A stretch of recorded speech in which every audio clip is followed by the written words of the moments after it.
danda namni yeroo baay'ee jaalallee lamaan jaartiin mana walirratti gubuu isaara mana irratti gubuu zayitii walitti naquu dawaa hantuuta dhuguu kenarratti dhuguu duruma jira rakkoo garagaraati amaanaa nama bira kaayattee amaanaan si yoo si jalaa nyaatame uf ajjeesuun qabeenya guddaa yoo si jalaa bade alla wayee addis adeella beeladii homa duraan ture homa duraan hawaasa keessa ture ammaaf obboleessi kenna abdii kun dhufeera ready wajji turanii wajji buranii wajji oolanii ani guyyaa makan dhaqee arge because an sa'aatiin kiyya sa'aatii warra Ameerikaa kana halkan asii taab naa godha jechaa bula yeroo warra Ameerikaati halkanii guyyaa rafa gidee ijoollee asiitti guyyaa ana halkanii reem gidee ana garama jara galgalaa yoo wal agarre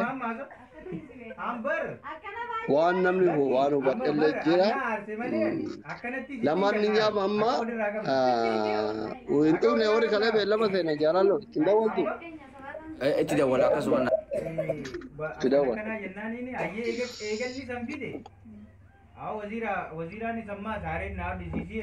leensa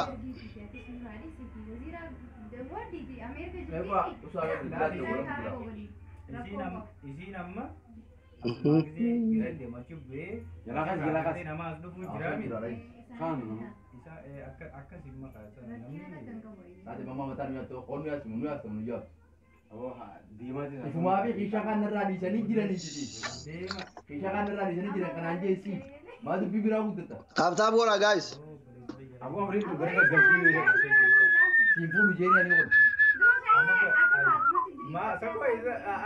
Guys, stop screen argu. Akka nama dura firi gaw.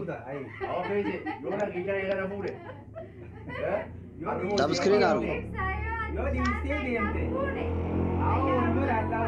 Marro my king, thank you. Wara to ko aga sadi juru kani follow agora. Obse Ahmad Sumaya Marro follow gari. Marro nama ibada ko ka follow go aran ko ibada saja jirta.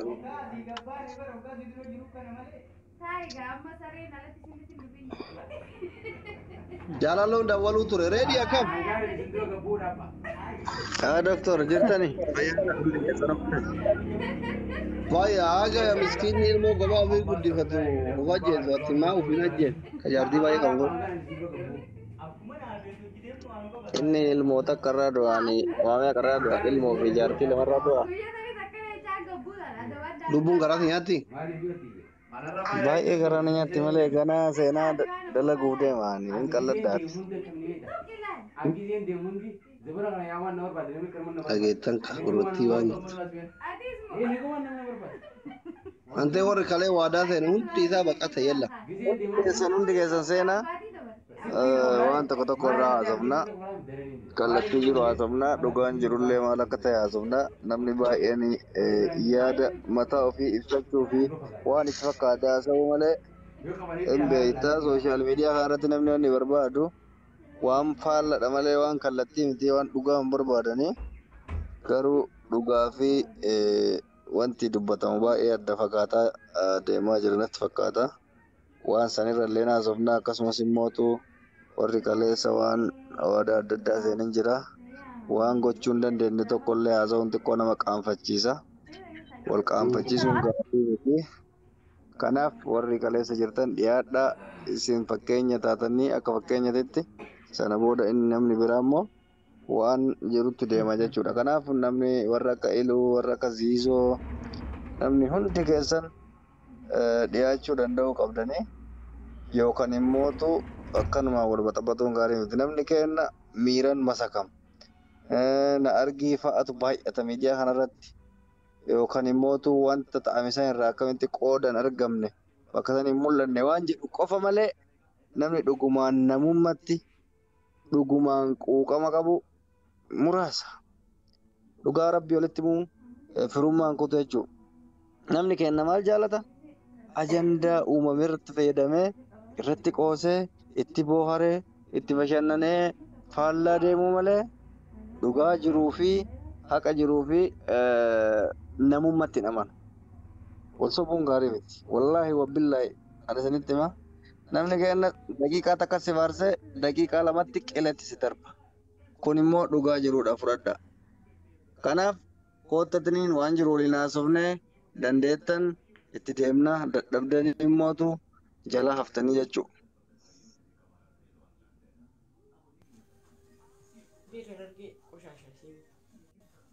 Hayyu Oh, jirta?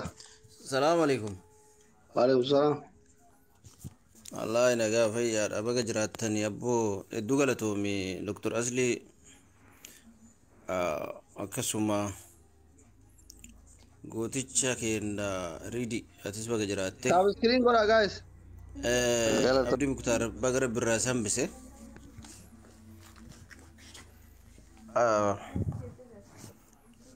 Jechuun haalli yeroo tokko tokko haalli jireenyaa fi wantoota tokko tokko xiqqii keessa nama galcha.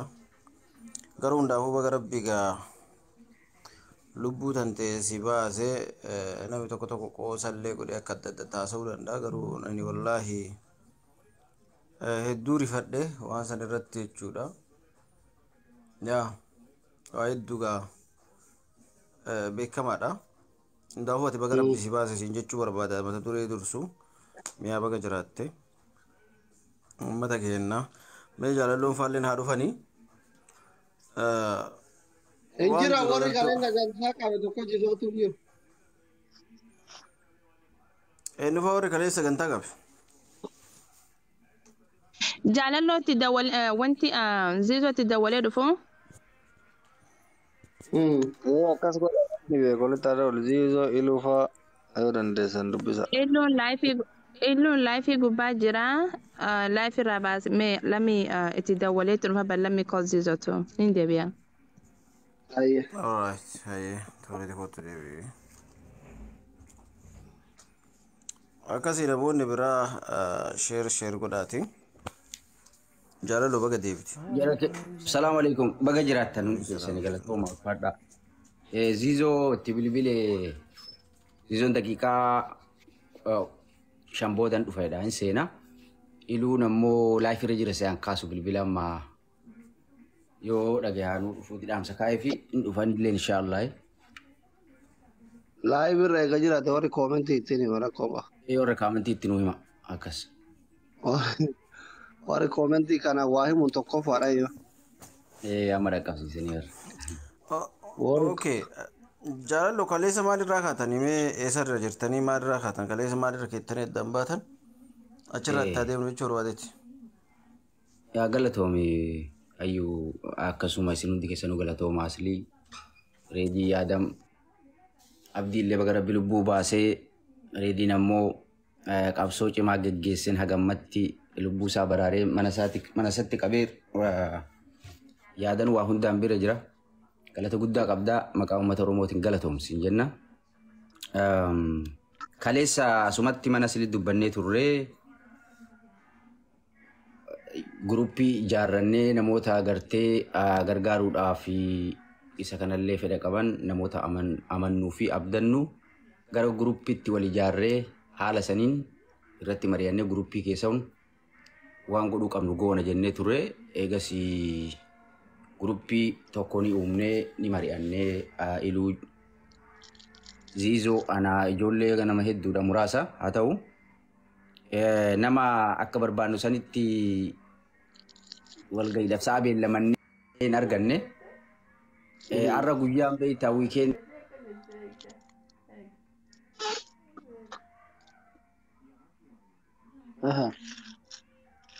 Asii muutirra jirta jaalallo. Miutirraa ugaati jaalallo. Itti bilbilamee na fakkaata. Jaalallo miutirraa ugaati.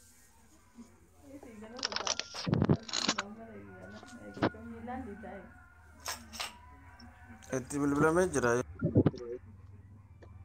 Itti bilbilamee. Yaa al tokko tokko akkasii yoo namni nama bilbilee muuti godhama.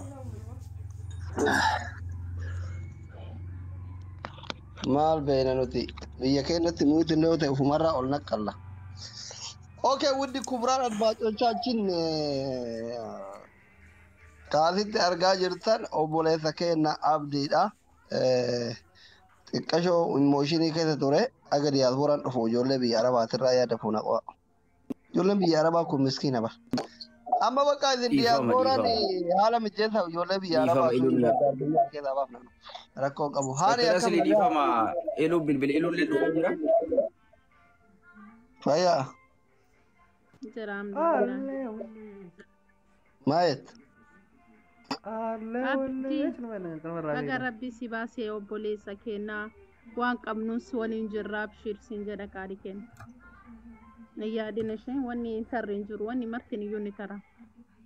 Kunillee fatanuma waan ta'eef haayizoo jechuudha. Jirtaa bulloo kiyyaati.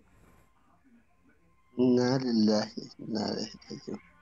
Sarfadhaan intaloota gisee sagalee kee dhageessuu waan miira keessa galte. Lubbuu namaatitti qoosa akkamiin namni lubbuu keessa jiru miira keessa galte yaa subhaanallah. Koomentii isinirraa bana afaan koomentii isinirraa bana waan badaa miira namaa tuqu mooraalii namaa tuqu yoon barreessine isinirraa banu koomentii badaa.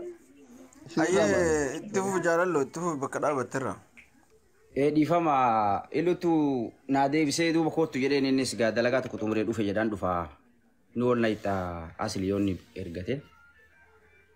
Ayyee bareeda. Duuba akkasitti mari'annee guruppii wal geennee namoota muraasan mari'annee har'a immoo biyya alaa kana wiikendiidha namni agartee guyyaa beellamannee sila keessan waan xumurree garana dhufuu qabnutti namoonni garii shaappi jedhaa maarree jedhaa wiikendii maatii waliin xiqqoo yeroo qabaataa kana kanarraa kan ka'e nama guutumaan guutuutti hin arganne haa ta'u amma waan asirra godhuu qabnu waan uummata akka paablikitti uummata keenyaaf ifa godhuu qabnu abdiillee agartee yaada qabu dubbatee uummanni Oromoollee yaada isaaf qabu ibsatee haala saniin waan asirra godhuu qabnu goone nuti immoo gara guruppitti warra hafee waliin waan irra geenne guyyaa gargaarsa kana itti jalqabnuu fi akkamitti jalqabnaa kan jedhu bilcheessinee achirratti yoo asirratti deebinee akkamii jedha ilullee ni dhufaa yaada irra kennataa ziizollee ni dhufaa ammaaf kan uumamee maal jettanis. Mee warri koomentii jala jirtan kun namni ilmoo argachuu feetan ilma keessan jaalatan lakkoofsa tokko barreessa. Koomentii barreessa koomentii biraa dhiisati. Warri as jala jirtan kun warri ilmoo argachuu feetan warri ilma keessan jaalatan lakkoofsa tokko barreessa. Lakkoofsa tokko barreessa warri ilma keessan jaalatan. Ilma keessan warri jaalatan lakkoofsa tokko barreessa. Ilma keessan warri jaalatan lakkoofsa tokko barreessa.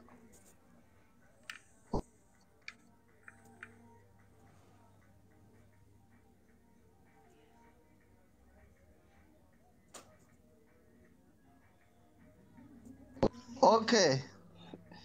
Warri lakkoofsa eshi ilma qabaadhaa qabaachuullee baadhaa ilmoon maal akka ta'e warri beektan lakkoofsa tokko barreessa. Okay. Rakkoon abdiin keessaa natti hime keessaa akka jirutti ta'e koomentii barreessuun dura waan tokko isin agarsiisuu barbaada jira kenna wallaala yeroo tokko waa barreessina waan barreessinutti jazaan nu deebi'u mala rabbiin ofirratti sodaachuun bareeda. Amma suurallee waan madaa nama adaba yeroo baay'ee amma fakkeenyaaf rakkoon akkuma jirutti ta'ee waan abdii waan kana gochuuf akka sapiraayiziitti kakaase keessa osoo afaan hin dubbanne tokko suurama isin garsiisa abdillee isinii haasofsiisa amma kuni naayifi ka argaa jirtan kun fuula isaa argitanii ka argaa jirtan kun kuni naayifi onnoo wayna dhaba guys kuni fuula naayifi fuula naayifi amma ka argaa jirtan kuni mucaan isaa duraan maal akka ture hundi keessanuu asli dhiifama ziizoo larkistu thank you dhiifama okay qoy kaameraa balleessanaa dhabuun mala balleessanaa gas koomentii jalatti qoosina anama akkaawuntii na adabaa malee isin agarsiisa waa hunda kun amma fuula naayifiin guyyaa lama ta'e dura suuraa isaa hin qabdanii kuni suuraa kaleessati yeroo inni akka carraa irribaa ka'u abdiin irribaa ka'u أبو يسنج فتمنى هذا تيك توك إن هذا با ورا كومنت جالت سوبر من أمين جتنيف عبدي معلومة كنا سيجاي ربي جدي مالف وانا كنا غوتا جناني يرو عن الربا كأو mucayyoon guddisa bira kennadhee naayifii ka'een dhukkubaan jette gidee aan dhaqu mucaa fuula akka jiru madaa shifiina ho'itu ba'ee haakima geessu sumii tokko harkaan qabu mucaa kiyya osoo aan argu waan yaalaa mana yaalaatiin geessu dhabeen harkatti dhukkubsatee duurra of ajjeesuu na wayya jedhee filadhee naan jedhe nama fakkeenya waan abdiraa dhagaye keessaa tokko kana jechuudha. Isinii galee namni waan fere yoo ta'e lubbuu ofii irratti firaankiin godhu isinii galee. Ilmoo qabdan ganaan dhaluuf deemtan obboleessa qabdan obboleettii qabdan piliis hin qoosinaa jechuudhumaa fedha warri koomentii kun hin qoosinaa. Namni akka hin taanetti wal hubatee rabbillee walitti dhufa. Abdii jibbuu dandeetta. Yoo feete ajjeesuuf barbaaduu dandeetta. Laakiin wanni inni kana godhe rakkinna wallaalee miti. Rakkachuu tana dura dhabee miti. Ilmoon isaa rakkatee waan ittiin ilmoo isaa rakkoo baasu waan dhabeef tokkoffaa irratti jechuudha. Isin galee piliis. Isa waan keessan beeyne irraan haasa'inaa. An koomentii irra cuuf isiniif rabbii walitti dhufa waan ta'eef. Isinii galee yoo sammuu qabaattan bakka ragaa isin garsiiseera. Isinii galee waan ka'umsa waan kanaaf godhee isinii galee soo gaarii miti. Gaarii miti jechuudhumaa fi ziizoo weelkam. Isinii galee. السلام عليكم ورحمة الله وبركاته. حتى إفيدنسي وعليكم السلام. واني أبني وان كان أبكاسة إفيدنسي واني أنا رأرجع تكوكانا يجو. كان يوم بس تكون اللي أذكر سجرا. كافتشو دندنا. فايرا أري ومارة هكاباتو مارة. واني برا واني كإفيدنسي أنا كأصلي رأرجع كان. واتو كقول وفي دندة تغرغاري دبلو تيسي. Komentii badaa bareesin ni dabra rakkoon si galee gaarii miti jechuudhumaaf. Waalaikum salaam Zizo. Emoji boychaallee katabina. Emoji boychaa TikTok ki yawmaan godhu walumaan arrabsinaa komentii hedduu waan hin taane bareedina malee. Yoo feetan sagalee yoo isin jiraate rikoordii qaba booya rakkoon qabu ana jalatti. Okay. Zizo obboleessa keenya abdii finnee dhufne namni keenya akkuma waliin beeynu yeroo waa gala miira keessa galaa eegatii wal dagata. Homa sanii fi amma abdillee qaaman uummanni hedduu waan miidiyaa irratti beekuuf innillee waan miidiyaa irratti tarkaanfii kana fudhateef affeeruuf dirqamne isin akka warra kaleessa yeroo sanitti dhuftaniititti maalirra jirtanii guruppiin keessa wal ijaarra warri jettan maalirra geettan maalirra jirtan. Okay, akkam jettan fayyaa keessanii. Itti kalee dubbanne dhimmichi yeroo sanitti wanti raawwatan wanti ta'e bicha fudhannee hin qarqaarra jennee kaane sirriidhaa dhugaadhaa. Garuu wanti beekamuu qabu dhimmicha yoo fudhatanii haadhuma fuudhii haadhuma dhalii haadhuma fuudhii haadhuma rima haadhuma ilmee dhaliin jedhani tiigalee nama garaagaraa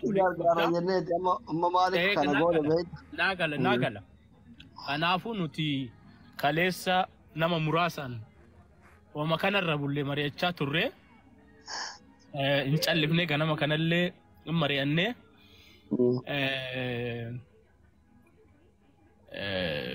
duuba marii sanirra jirraatti qarqaarsa irratti rakkoon qabnu ammallee mucaan kaleessa yaasin inni onni jennelleen keessaan nun dubbifne amma mallaqnummaan sunuu ka mallaqaa dhiban qabu Oromoon hin qarqaara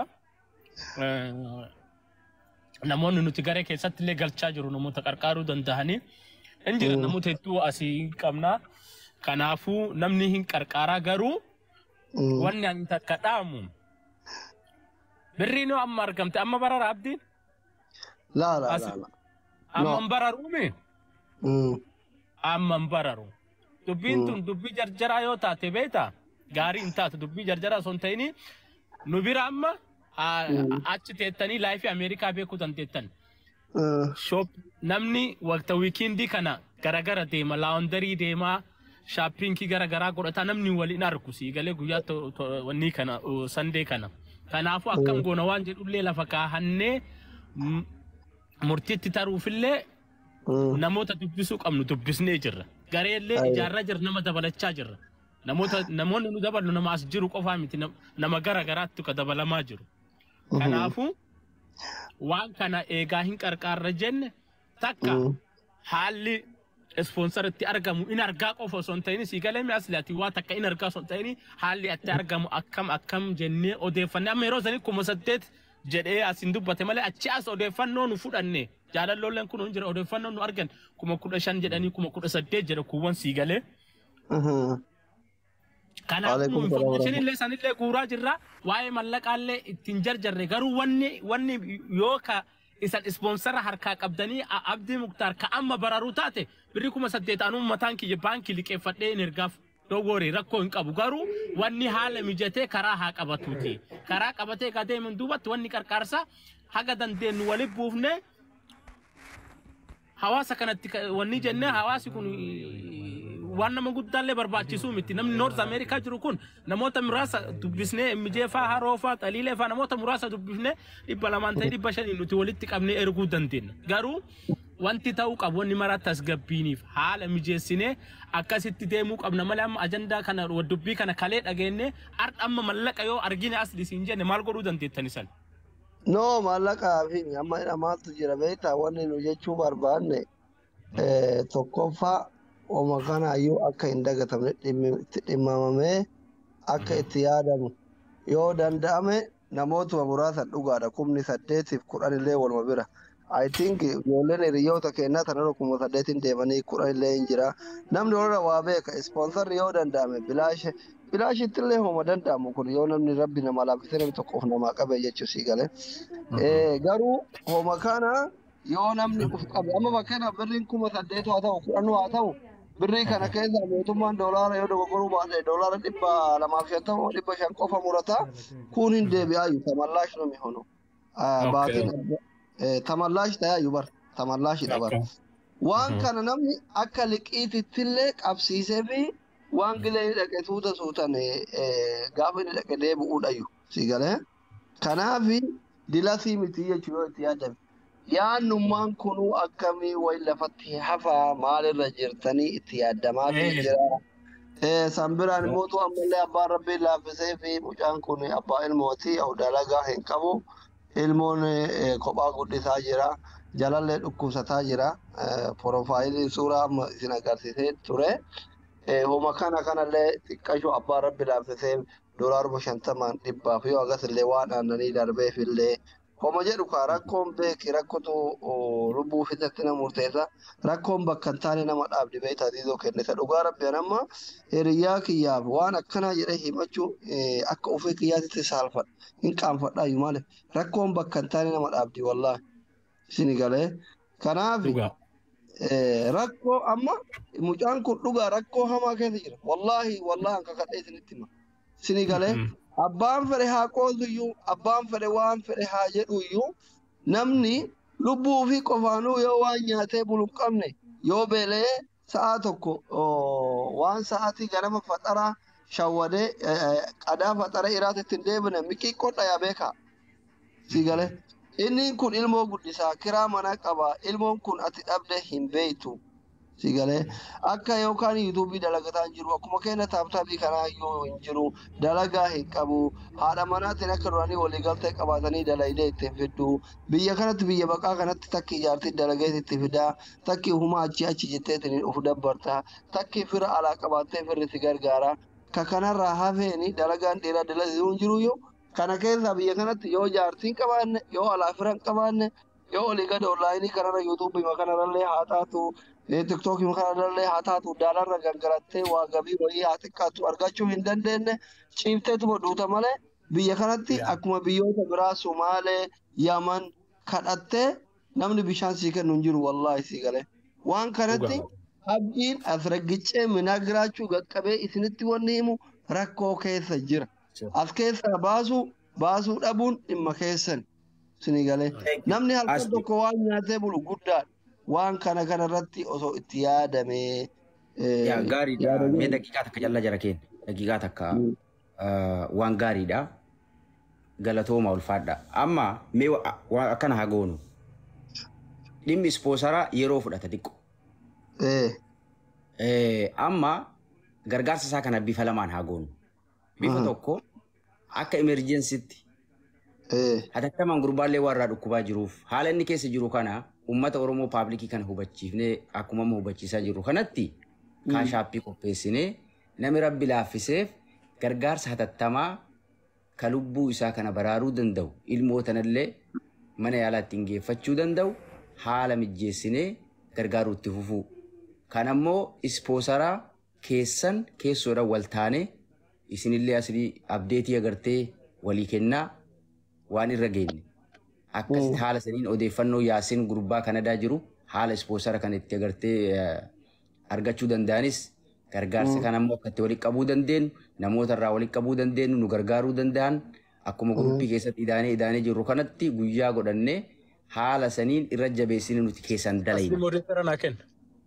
Kaan ammoo paablikii kanarratti namuu kaashaappii qopheessinee hatattamaan gargaarsa haa goonuufi jedha gabaabsiti ulfaadha. Inni biraa sirriidha.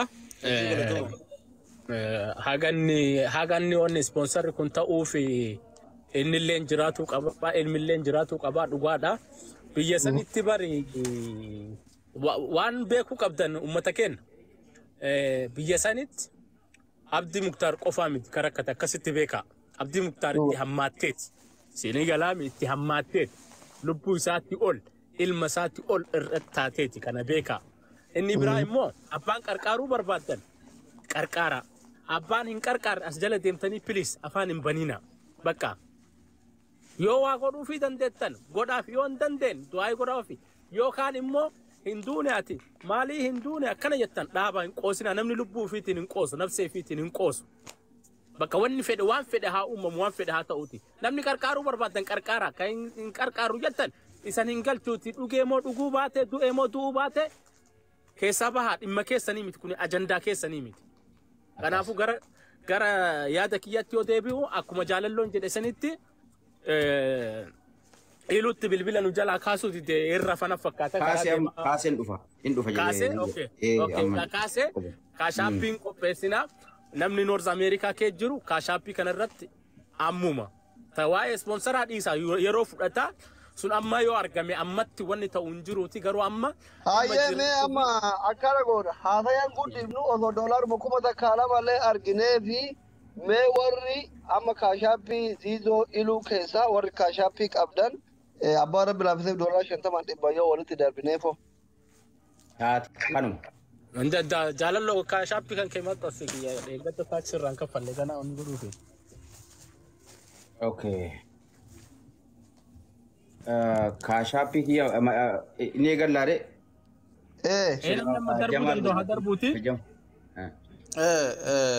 Gargaarsi yeroo walitti qabnu yeroo hedduu karaa isarraan gargaaruullee turre informeeshina Abdii Muktaar guutumaan guutuu qaba. Ka Jamaal Goonaa Jamaal itti bilbila naa qaba. Okay bilbil. Asuma taa'e miyuutii godhu bilbil.